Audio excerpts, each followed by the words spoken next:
DA নিয়ে আবার খুব গুরুত্বপূর্ণ আপডেট। ডিএ মামলার শুনানি 4ই আগস্ট।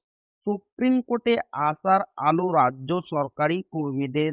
রাজ্য সরকারি কর্মীদের জন্য মহার্ঘ ভাতা ডিএ মামলার শুনানি সুপ্রিম কোর্টে আগামী 4ই আগস্ট অনুষ্ঠিত হতে চলেছে।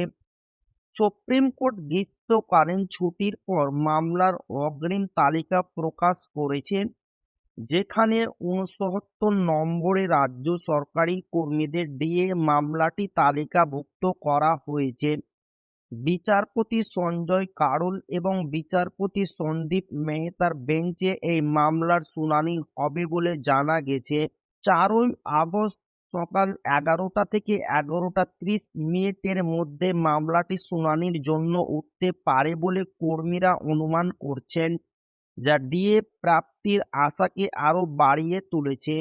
এর আগে গত 6 মে 2025 তারিখে এই মামলার শেষ শুনানি হয়েছিল এবং 4ই আগস্টের জন্য এটি টপ অফ দ্য বোর্ড হিসাবে তালিকাভুক্ত করা হয়েছে, যা এর দ্রুত নিষ্পত্তির ইঙ্গিত দেয়। 25% দিয়ে বকেয়া সংক্রান্ত এই মামলাটি শুনানির জন্য অধীর আগ্রহে অপেক্ষা করছেন রাজ্য সরকারি কর্মীরা। তো এই ছিল ডিএ নিয়ে খুব গুরুত্বপূর্ণ আপডেট, যা আপনাদের মাঝে শেয়ার করলাম। তো ভিডিওটি ভালো লাগলে অবশ্যই আপনার বন্ধুদের শেয়ার করবেন, যাতে তাদেরও উপকার হয়। আর আপনি যদি এখনো আমাদের এই চ্যানেলকে সাবস্ক্রাইব না করে থাকেন, তো অবশ্যই চ্যানেলকে সাবস্ক্রাইব করবেন এবং আমাদের পাশে থাকবেন।